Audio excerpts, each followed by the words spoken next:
আসসালামু আলাইকুম রহমতুল্লাহি অবরকাতুহু। সম্মানিত দর্শক, রাজনীতির কূটকৌশল বা চাণক্য নীতির সর্বোচ্চ প্রয়োগ বাংলাদেশে চলছে। দৃশ্যত অনেকের সঙ্গে বন্ধুত্ব, আর পেছন দিক থেকে বিশ্বাসঘাতকতার চাকু মারার যে প্রাগৈতিহাসিক অমানবিক চক্রান্ত, সেই চক্রান্তগুলো চলমান সময় আমাদের রাজনৈতিক অঙ্গনে রীতিমতো একটা ভয়ঙ্কর পরিস্থিতি তৈরি করেছে। যখন একটি দেশের রাজনীতি ভালো হবে বা ভালো যাবে, বা আপনি আশা করতে পারেন যে আপনার এই রাষ্ট্র একটি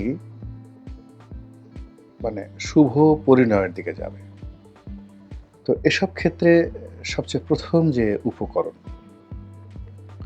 সেটা হলো জনমনে স্বস্তি, এক ধরনের শান্তি শান্তি ভাব থাকবে। আপনি যদি সুইজারল্যান্ডে যান, গিয়ে দেখবেন যে সব জিনিসপত্রের দাম আকাশচুম্বী। একটি ছোট্ট কামরা, সেখানে ৪-৫ জন ভাগাভাগি করে থাকে, অথচ অসংখ্য জমি এলাকা বিরান পড়ে আছে। কিন্তু ওর মধ্যে ছোট্ট একটা কুঁড়ে ঘর তৈরি করে আপনাকে যদি থাকতে হয়, তাহলে দেখা গেল যে বাংলাদেশি টাকায় প্রায় ৫ লাখ টাকা আপনাকে ভাড়া দিতে হবে। অন্যান্য খরচ বাদ দিয়ে ধরে মোটামুটি দুজনের একটা সংসার ১০ লাখ টাকার নিচে আপনি সুইজারল্যান্ডের যে জুরিক, সেই জুরিকের আশেপাশে আপনি বসবাস করতে পারবেন না। মানে একেবারে সকাল থেকে রাত পর্যন্ত ১টা, ২টো, ৩টে চাকরি করেও মানুষ ২ জন বা ৩ জনের সংসার চালাতে হিমশিম খায়। এত নির্মম জীবনযুদ্ধ, তারপরেও সেখানে মানুষ শান্তিতে বসবাস করে, এবং সুইজারল্যান্ডকে বলা হয় পৃথিবীর স্বর্গ। এর কারণ হলো সেখানে রাজনীতি নিয়ে কোনো কুটিলতা নেই। আপনি যদি পৃথিবীর অন্য কোনো সভ্য দেশে যান, যেমন ধরেন কানাডার কথা। কানাডার বড় দুটো শহর, মন্ট্রিল এবং ভ্যানকুভার, এই দুটো শহরের একেবারে কেন্দ্রে, অথবা ধরুন নিউ ইয়র্ক। তো নিউ ইয়র্ক সিটির যে টাইম স্কোয়ার রয়েছে, তার আশেপাশে এক রুমের ছোট একটি বাসা ভাড়া নিয়ে স্বামী স্ত্রী বা আরও একজন সন্তান নিয়ে বসবাস করা যে কতটা কঠিন, এটা যারা ওখানে বসবাস করছেন তারা বুঝতে পারে। সঞ্চয় তো দূরের কথা, কিন্তু তারপরও তারা বাংলাদেশে আসবেন না, তারা আমেরিকাতে থাকবেন। এর কারণ হলো তাদের মনে একটা স্বস্তি রয়েছে। এটা হলো ওই দেশগুলোকে উন্নয়নের চরম শিখরে নিয়ে গেছে, যেখানে দেশের উপর ভরসা করে মানুষ পরিশ্রম করে। দ্বিতীয়ত, আইন শৃঙ্খলা এবং জনজীবনের জননিরাপত্তা। সেখানে রাজার জন্য, প্রজার জন্য, মেথরের জন্য, সবার জন্য সমান আইন, এবং আইনের একটা ধারাবাহিক যাকে বলা হয় গতি থাকে। এবং যারা রাষ্ট্রের কর্ণধার, ধরুন ডোনাল্ড ট্রাম্প, এবং রাস্তায় যে মানুষটি ধরুন জুতো পালিশ করছে, তারা উভয়ই পুলিশকে, কোর্টকে, কাছারিকে একেবারে সমানভাবে তারা ভয় করে, সমানভাবে শ্রদ্ধা করে, এবং পুলিশ প্রশাসন থেকে শুরু করে সরকারি কর্মকর্তারা উভয়ের সঙ্গে সমান আচরণ করে।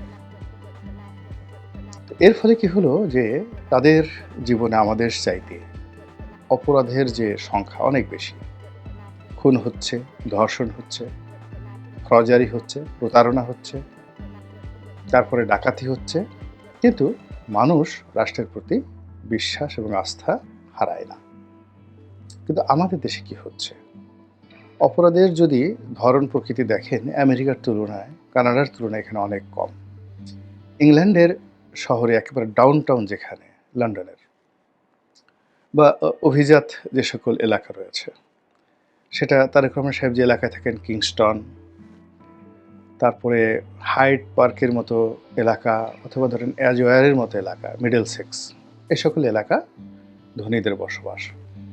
তো সেখানে রাস্তার উপর আপনি একটা সাইকেল তালা দিয়ে গেলেন, তো সেখানে যেটাতে তালা দিয়েছেন চাবি বা ধরুন সাইকেলের প্যাডেল বা অন্য কোনো একটা জায়গাতে, সেটা রেখে পুরো সাইকেলের বাকি অংশ সুন্দর করে বসে বসে চোরেরা চুরি করে নিয়ে যায়। লন্ডনে যে পরিমাণ গাড়ি চুরি হয় প্রতিদিন, আমাদের বাংলাদেশে এক বছরেও সেই ধরনের গাড়ি চুরি হয় না, কিন্তু তারপর আমরা ভীত সন্ত্রস্ত। তো এই যা কিছু সমস্যা, সেটা হলো রাজনীতির মুনাফিকি, রাজনীতির কূটকৌশল এবং পিছন থেকে চাকু মারার যে অন্যায় প্রবৃত্তি, এর থেকেই যে অবিশ্বাস, সন্দেহ, অরাজকতা তৈরি হয়। সেই অরাজকতার কারণে বাংলাদেশ, উগান্ডা, বুরুন্ডি এই সমস্ত দেশের তৈরি হয়ে যায়। এবং আমরা অতীতে আমাদের এই রাজনীতির মুনাফিকির কারণে বহু সমস্যায় পড়েছি, আর চলমান সময় এই সমস্যাগুলো আরও অতীতের যে কোনো সময়ের চাইতে বেড়ে গেছে। এখনকার রাজনীতির সবচেয়ে বড় ভয়াবহ দিক হলো যারা রাজনীতিতে এগিয়ে রয়েছেন, মানে ইলেকশন যদি হয়, নির্বাচন যদি হয়, ধরে নেওয়া হয় তারাই ক্ষমতায় আসবে, এবং এই দিকে সবচেয়ে এগিয়ে রয়েছেন বিএনপি, এবং সম্ভাব্য প্রধানমন্ত্রী হিসেবে তারেক রহমান সাহেবের নামই বলা হচ্ছে। এখন তারেক রহমানকে ছোট করতে হবে, তিনি যেন প্রধানমন্ত্রী হতে না পারেন বলতে হবে। তারপর তার কি কি দোষ আছে, তিনি প্রধানমন্ত্রী হলে বাংলাদেশের কি কি সর্বনাশ হতে পারে, ইত্যাদি নানা রকম তথ্য এবং উপাত্ত হাজির করার জন্য আমরা যেভাবে ছুটছি, এইরকম ছুটাছুটি আওয়ামী লীগের জমানাতে শেখ হাসিনার বিরুদ্ধে বা জয়ের বিরুদ্ধেও আমরা ছুটিনি। এই হলো তারেক রহমান সাহেবের দুর্ভাগ্য। দ্বিতীয়ত, বিএনপিকে একঘরে করা, বিএনপির মুণ্ডুপাত করা, মানে বিএনপি যারা শীর্ষ নেতৃত্ব রয়েছে তাদের ইমেজকে ক্ষুণ্ণ করা অথবা তাদেরকে ছোট করা, হেয় করা, এবং বিএনপির মধ্যে অভ্যন্তরীণ যে দ্বন্দ্ব সংঘাত, এগুলোকে খুঁচিয়ে খুঁচিয়ে একজন আর একজনের বিরুদ্ধে লাগিয়ে দেওয়ার জন্য। এখন যারা রাষ্ট্র চালাচ্ছেন তারা, রাষ্ট্রের গোয়েন্দা সংস্থা এবং ভাতৃপ্রতিম, অর্থাৎ বিএনপির সাথে খুব ভালো সম্পর্ক ছিল বা আছে, তাদের মাধ্যমে দেশি এবং বিদেশি গোয়েন্দারা যে বিষ ছড়াচ্ছে, এর ফলে টেকনাফ থেকে তেঁতুলিয়া পর্যন্ত যারা বিএনপি করেন তাদের জন্য এই দলটি করা, নিরাপদে করা ক্রমশ কঠিন থেকে কঠিনতর হয়ে যাচ্ছে। এবং আগামীতে নির্বাচন যত ঘনিয়ে আসছে বা আগামী বছর অর্থাৎ 2026 সনের ফেব্রুয়ারিকে টার্গেট করে বিএনপি যতই এগোনোর চেষ্টা করছে, তার পথে অসংখ্য বাধা তৈরি করে এই দলটিকে একেবারে আওয়ামী লীগের একটা পর্যায়ে নিয়ে যাওয়ার জন্য আলটিমেটলি কেল্লা ফতের পর্যায়ে পৌঁছে গেছে বিএনপি বিরোধীরা। ফলে কি হলো, তারেক রহমান সাহেব এবং জনাব ডক্টর মোহাম্মদ ইউনূস সাহেব, তাদের যে বৈঠক এবং সেই বৈঠকের অন্তর্নিহিত কথাবার্তা, সমঝোতা এবং সেটার যে এক্সপেকটেশন ছিল, আশা ভরসা ছিল, এটা এখন বিএনপির একজন সিঙ্গেল লোকের মধ্যেও শতভাগ বিশ্বাস নেই। বিএনপির কিছু শীর্ষ নেতা অবশ্য মুখে মুখে বলছেন যে নির্বাচন ফেব্রুয়ারি মাসে না হওয়ার কারণ দেখছি না। তারপরে বলছেন ডক্টর মোহাম্মদ ইউনূস তার জীবনের শেষ প্রান্তে এসে পৌঁছেছেন, এখন তার চাওয়া পাওয়ার কিছু নেই, তিনি এই কাজ করবেন না, তিনি তার অঙ্গীকার রক্ষা করবেন। এগুলো খুবই দুর্বল যুক্তি, দুর্বল কথা এবং অসহায়ের ভাষা। যখন একটা মানুষ অসহায় হয়ে পড়ে তখন প্রতিপক্ষ তার মধ্যে একটা স্বৈরতান্ত্রিক মনোভাব মাথা নাড়া দিয়ে ওঠে। একজন শেখ হাসিনা, তিনি তো গণতন্ত্রের পুরোধা ছিলেন, গণতন্ত্রের মহানায়িকা ছিলেন। তো তার যে নির্মম পতন, নিষ্ঠুর পতন, এবং তিনি যে অভিধায় অভিষিক্ত হয়েছেন ফ্যাসিস্ট, যেটি আমাদের এই বাংলাদেশে আর কেউ হয়নি। ভারতেও কাউকে ফ্যাসিস্ট বলা হয় না, সারা দুনিয়াতে এক নম্বর ফ্যাসিস্ট হিসেবে মুসলিনীকে বলা হয়। আর আমাদের এই বাংলাদেশে এখন মুসলিনীর পরিবর্তে শেখ হাসিনাকে ফ্যাসিস্ট শেখ হাসিনা বলা হয়, স্বৈরাচারী বলা হয় এরশাদ সাহেবকে। এখন স্বৈরাচারী যে তকমাটি, এটা শেখ হাসিনার জন্য প্রযোজ্য নয়, ফ্যাসিস্ট বলা হচ্ছে সবার পক্ষ থেকে।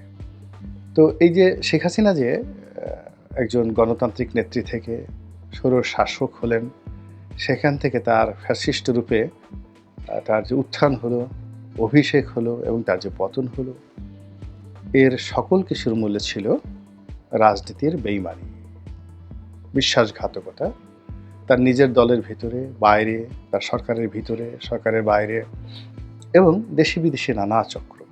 সব মিলিয়ে আওয়ামী লীগের বিরুদ্ধে যে সকল কর্মকাণ্ড চলছিল, যা কিনা আওয়ামী লীগের শেষ করে দিয়েছে, আওয়ামী লীগকে সবার থেকে একা করে দিয়েছে এবং আওয়ামী লীগকে সবাই ভয় পেয়েছে কিন্তু ভালোবাসেনি। এবং আওয়ামী লীগের একান্ত ঘনিষ্ঠজন যারা রয়েছে তারাও আড়ালে আবডালে আওয়ামী লীগের পতন চাইত। যদিও সে সকল মানুষ প্রায় সবাই এখন আওয়ামী লীগের সঙ্গে গলায় কাঁধে কাঁধ রেখে এখন সবাই জেল খাটছে, সবাই পালিয়ে আছে, কিন্তু তারা শেখ হাসিনার পতন চেয়েছিল। এখন তদ্রুপ একই পরিবেশ তৈরি করা হয়েছে বাংলাদেশের বৃহত্তম দল বিএনপির জন্য। এখন বিএনপি কি সেই বাধা অতিক্রম করতে পারবে?